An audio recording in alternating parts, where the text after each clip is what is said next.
Imaginez-vous Neymar en Première Ligue, imaginez-vous Neymar réussir en Première Ligue.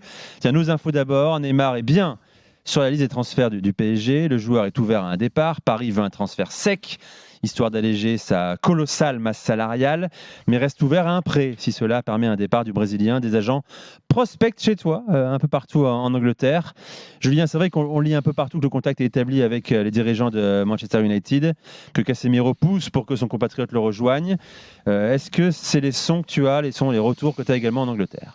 Non, pas du tout, non. Pas du tout. Des retours que j'ai du côté anglais, en tout cas, j'ai pas encore eu de retour du côté parisien, mais côté Manchester United, on dément très fortement avec des mots très très très très forts, hein, notamment un gros mot anglais. Cette histoire, déjà parce que en tout cas pas avec ses propriétaires.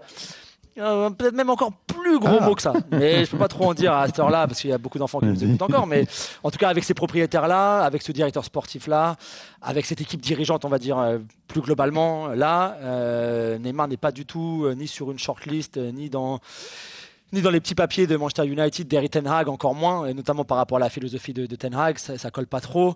L'agent de Neymar, Pini Zahavi, fait beaucoup de lobbying, en tout cas côté anglais, ça c'est sûr, où il a beaucoup de très bons contacts. Pini Zahavi est un agent très influent ici en Angleterre, mais pas du côté de Manchester United, non.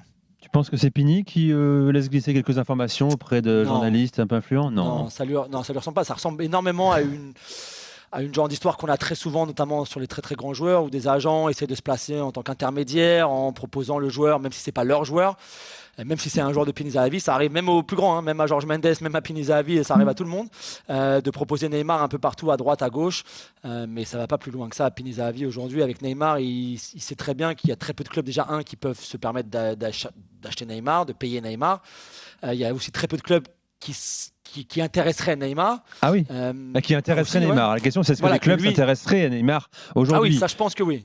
En tout cas, moi, on m'a dit que c'était le cas. Après, il faut aussi que ça marche dans l'autre sens. Que Neymar, que le papa de Neymar aussi, qui était très logiquement très influent dans la carrière de son fils, ce qui est logique, soit aussi intéressé par le projet sportif, par l'entraîneur, par les compétitions que ce club-là va jouer. Si c'est un club qui n'est pas en Ligue des Champions, par exemple, c'est peut-être un petit peu plus compliqué, notamment pour Chelsea. Donc voilà, il y a plein de choses qui entrent en jeu, mais en tout cas, là, maintenant, Manchester United, non, c'est pas du tout à l'ordre du jour.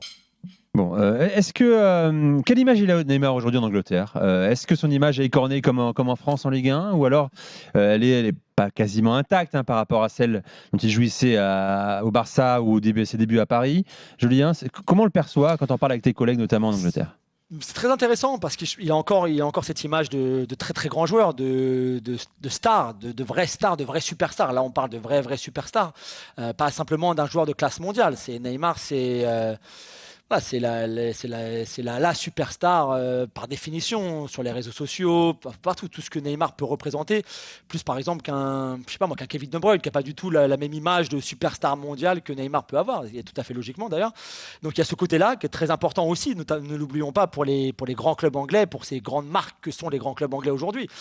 Si tu es un club comme Chelsea par exemple, et que tu veux faire encore plus de business en Asie, aux États-Unis, en Amérique du Sud par exemple, Neymar c'est la recrue parfaite. Forcément. Donc ça compte encore beaucoup ici en Angleterre. Cette réputation, le nom, ce qu'il représente en tant que joueur, ou ce qu'il a représenté à un moment. La marque, Neymar, tout à fait. Ça. Mais le footballeur alors? Le footballeur, c'est plus compliqué parce qu'on regarde la Ligue 1 ici, bien sûr. Alors, c'est pas le championnat le plus populaire en dehors de la Première Ligue, mais ça reste un championnat qui passe tous les week-ends à la télévision anglaise, que tu peux regarder tout le temps. En Ligue des Champions aussi, on a vu les blessures de Neymar, on a vu aussi tout ce qui se passe autour du PSG. Les Anglais écrivent beaucoup sur le PSG dans les journaux, notamment parce que c'est un petit peu comme Manchester City. C'est un club dont le propriétaire est un État. Ça fait beaucoup parler. Donc, c'est vrai qu'on suit beaucoup les activités, l'actualité de Neymar, du PSG, d'Mbappé, de Messi, etc. Donc on sait très bien le niveau qu'il a, les blessures, on sait aussi son âge, et forcément ça joue un petit peu contre lui.